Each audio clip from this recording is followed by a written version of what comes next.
Saya ke Malaysia hanya untuk bercuti. Rasa budaya di sini terus jatuh cinta. Walaupun saya dari UK, rakyat Malaysia sentiasa prihatin. Saya tak rasa macam orang We luar. can all agree that Malaysia is a really cheap place to live in. And are really quite good, on par with Singapore.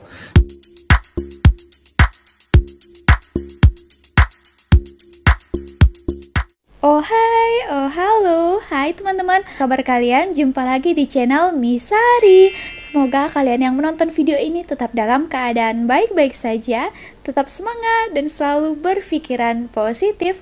Oke, teman-teman, di video kali ini Sari mau reaksikan 2 video ya. So, tengok video ini sampai akhir ya, nanti kita akan jelaskan sama-sama.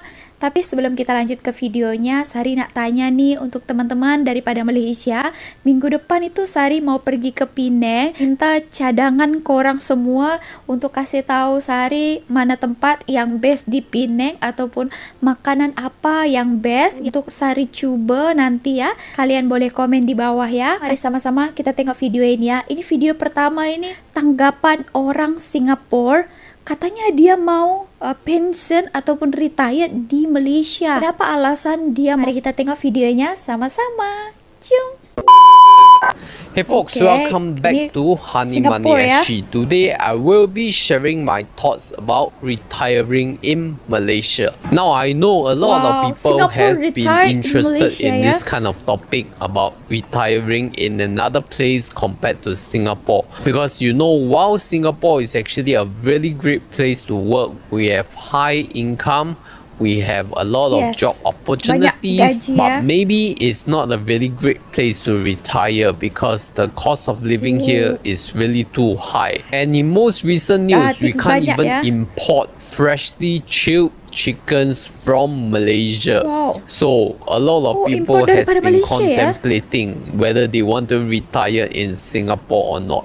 So I'll be here to just share my thoughts about retiring in Malaysia regarding lifestyle, the cost, the living habits that you have to adapt to. It will not be a really in-depth research, but I'll just share what I have here, right? So let's start with the cost of Okay. living in Malaysia. I'm biaya sure hidup as ya, Singapore biaya hidup. residents, we can all agree that Malaysia is a really cheap place to live in because 1 SGD is almost equivalent to 3.2 Malaysian ringgit right now. I know previously we are always talking about 1:3, 1:3, but now the Malaysian ringgit has been so weak that Singapore dollars has appreciated over it close to 3.2, you know. That's quite a good Sekarang arbitrage ringgit lagi naik opportunity. lagi ya. Let's talk about property first. And if you really want to compare it to Malaysia, it's really no comparison, right? I mean, let's just take a look at the private condominium nearest to Singapore, the R&F residences. I was just looking the other day at Property Guru Malaysia. So if you are like renting a 3-bedroom apartment in R&F Cove, it is actually around 2,000 ringgit per month. And if we really convert Okay. it back to Singapore dollars, how much are we talking about?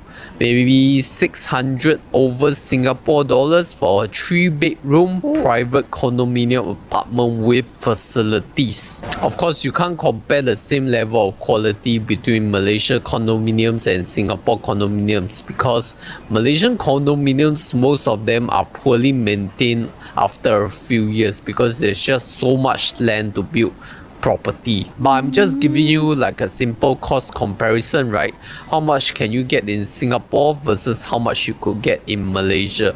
But if you want to Malaysia, rent a okay. property in Singapore, maybe a 3-bedroom private condominium will cost you like 3,000, 4,000 or even $5,000 a month depending on your location. Wow, So that's just the mahalnya sampai price 10,000 disparity, ringgit. right? And let's talk a bit about transportation. And as you know, Okay, public transport. transportation is almost inexistent in Malaysia unless you are in big cities like Kuala Lumpur or Penang.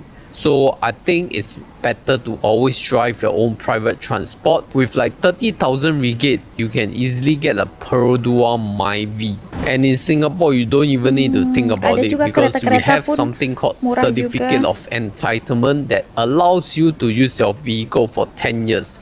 And that paper itself is already costing like 70,000 Singapore dollars. And if you add the car price in with the COE, it's probably coming to like 120,000 Singapore dollars to allow you to use the car for 10 years. Whereas vehicles in Malaysia, no expiry, Tak no ada ke? time limit, just use as long Yeah. as you want it. Also, because the cost of living is cheaper in Malaysia, the wages are also lower, right? That means the services that you can do there is much cheaper as well. You want to go for hairdressing services, you want to go for massage services, you want to like relax lebih in a murah ya. villa, you want to enjoy exotic and luxurious food options.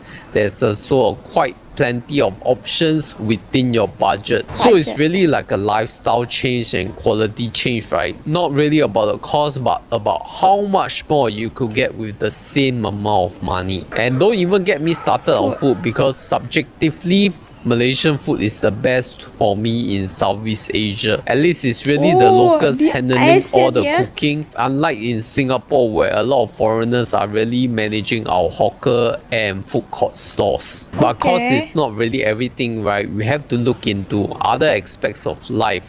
Because if cost is just a concern, then I think you underrated one very important benefit of Singapore, and that is the safety. Now, Singapore is Safety. touted as one of the safest nations or even cities Di dunia. in the world. That means that as a single Kecil female kan? traveler, you can actually go out in the midnight and it's really safe to walk on our streets. I can't say the same for any other kind of cities in this world, but for Singapore, I can vouch that you will be safe as long as you walk within the main roads. Not only that, we also have a high level of security. Our police officers and civil defense firefighters are one of the most ready force in Singapore. And because Singapore is so small, right, if anyone commits Yeah. a crime, you can be sure that they will be captured Sangat cepat within ya. 24 hours because of our Wow. tight security systems. Anyway, with regards to healthcare, Healthcare. at least I could say that Singapore has a high level of healthcare standard,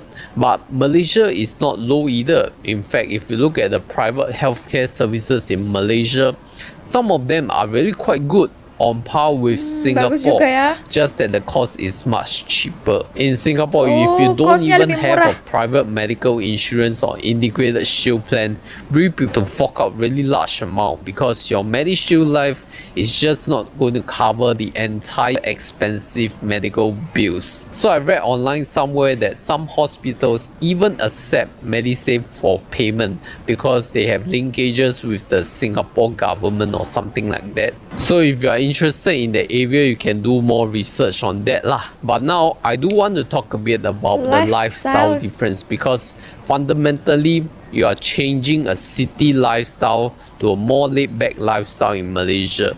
I'm not talking about big cities like Kuala Lumpur. I mean, if you okay. really want to retire in Kuala Lumpur, there's really not much difference from that with Singapore. I would rather you live in Singapore if you prefer city life, because the traffic is really insane at Kuala Kalau city Lumpur. life, pilih Don't say I Singapore. never warn you. Now, if you do want to retire and escape from the city lifestyle of Singapore, really just explore a few options other than Kuala Lumpur. Even Penang is a much better Penang, place. yeah. More laid back, the people are nicer. Even in Johor Bahru, I think the lifestyle will be a good change from Singapore's Oh, as well, Johor. because it's really hectic right here in Singapore. You don't really feel really relaxed. I think everybody is just having a really Relax. fast pace of life that keeps you moving, you know. Like if you're not moving, you just feel really left out from the society. And because you are living in Malaysia and you most likely have a private vehicle, you can really drive to scenic spots that are not accessible by public transport. If you want to go to like a water quarry, you want to go to the national park, you want to go to other states to explore their food, their culture, the people, the language, I think it's a very diverse culture in Malaysia. So Malaysia is really a very rich place of culture and food, if you ask me. A lot of places that you can explore. The country is so big, right? If you don't like living in this Yes. city, you can just move to a neighboring one or somewhere up further north ahead, so that you can just explore different lifestyles and see which one suits you better. Lastly, let's talk a bit about the boleh visa try ya. requirements and tax, right? Because I think this is the fundamental thing that you should look out for if you're considering retirement. Because as a Singapore passport holder, you can only stay in Malaysia for 30 days via a social 30 visit hari or saja. tourist visa. But if you want to stay longer than 30 days, you do have to look for longer term options.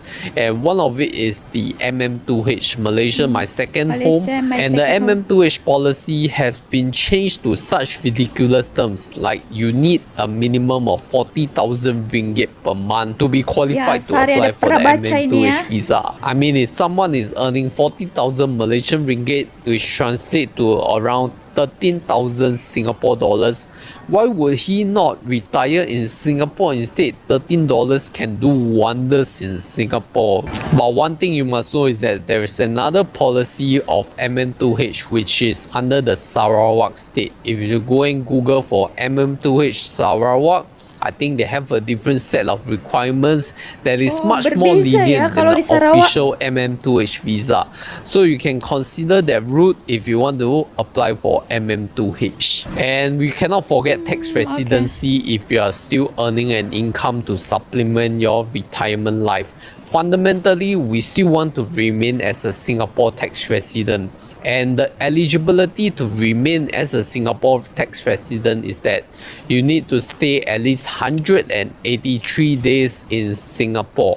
That means you cannot travel so much across the world that you don't qualify to be a Singapore tax resident. Because I think Singapore tax is one of the lowest in the world, right? I mean, I would very much want to remain as a Singapore tax resident as long as I'm drawing income from Singapore. So there is something that you have to figure out if you want to consider retiring in Malaysia. So to conclude, right, living in Malaysia, retiring there has its pros and cons compared to Singapore. You really have to weigh your costs and benefits to see which one is more advantageous for you.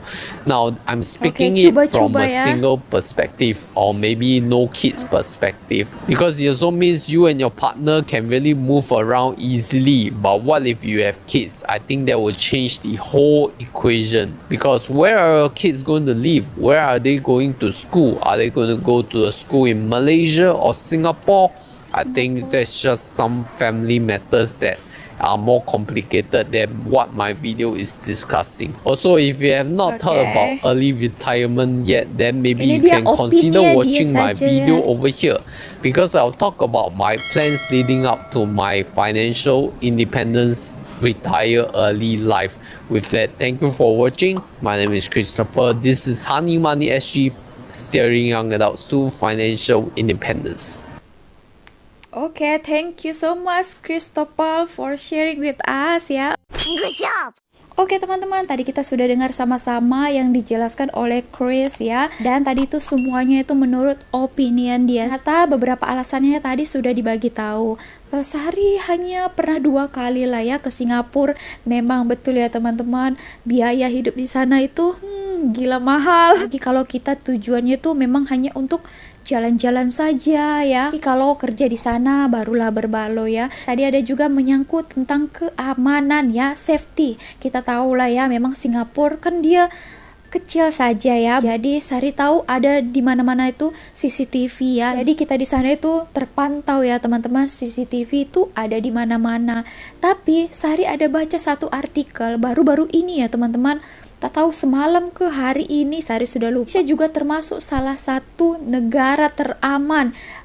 Daripada 100 ke 200 negara itu, Malaysia menduduki peringkat ke-16 negara teraman. Tapi kuncinya dimanapun kita berada, kita juga kena berhati-hati, berjaga-jaga lebih baik ya kan sebelum terjadi. Oke, tadi juga menyoroti tentang kesehatan, healthy tadi katanya. Singapura di bidang kesehatannya juga baik ya, sangat bagus. Tapi kalau comparing to Malaysia kan, Malaysia itu juga salah satu di antara terbaik di dunia.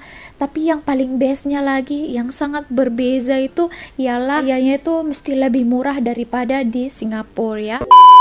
Oke teman-teman, sebelum kita akhiri video ini, Sari ada satu video lagi ya. By the way, di video Sari sebelumnya ada yang berkomentar, terima kasih untuk cadangannya. So, Sari cari tahu di TikTok, Sari menemukan video ini daripada Rhys William. Nah, dia adalah orang UK memilih tinggal di Malaysia teman-teman. So, seperti apa perjalanan dia? Kita tengok video yang satu ini ya. Cum. Hai, dan selamat datang ke blog saya, maksalehcarimakan.com. Oh, Mak Saleh cari Blog makan. yang ni ialah blog pasal perjalanan saya di Malaysia bagi Perjalanan. Pada 2012, saya ke Malaysia hanya untuk bercuti. Tapi lepas rasa budaya di sini terus jatuh cinta. Wah, terjatuh Jadi cinta. pada 2013, saya memilih untuk ke Malaysia dan bina kehidupan di sini. Walaupun terpaksa jauh dari UK dan keluarga. Bukan setakat wira, Viva Legend pun saya pernah bawa pusing satu semenanjung masa baru pindah sini. Walaupun saya dari UK, rakyat Malaysia sentiasa prihatin. Saya tak rasa macam orang luar bila di sini. Walaupun seorang mak saleh dari UK, tapi Malaysia juga sebahagian dari hidup saya. Teman-teman, tadi kita lihat videonya sedikit itu ada perbezaan yang sangat-sangat ketara, sangat-sangat terlihat. Kalian tahu itu apa teman-teman? Dari tadi katanya awal dia tahun 2013 datang ke Malaysia hingga sekarang tadi di video terakhirnya. Perbedaan yang kalian lihat tadi nampak ada? Ya, yaitu dia semakin gemuk dan berisi. Nah, mungkin dikarenakan dia ini suka makan-makan ya. Nah, dia teruja, dia selalu makan makanan Malaysia. Kan di sini banyak pilihan ya. Bahannya itu, kap perutnya tadi sudah ke depan ya.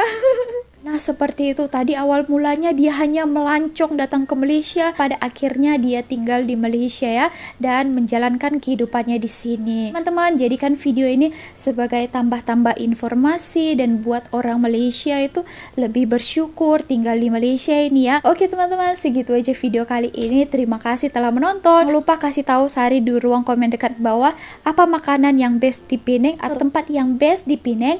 Boleh komen di bawah ya. So, segitu aja video kali ini. Terima kasih telah menonton. Jangan lupa untuk klik tombol like-nya kalau kalian suka, subscribe juga, dan juga nyalakan lonceng notifikasinya supaya kalau Sari ada update video terbaru, kalian langsung dapat notifikasinya. Oke, bye.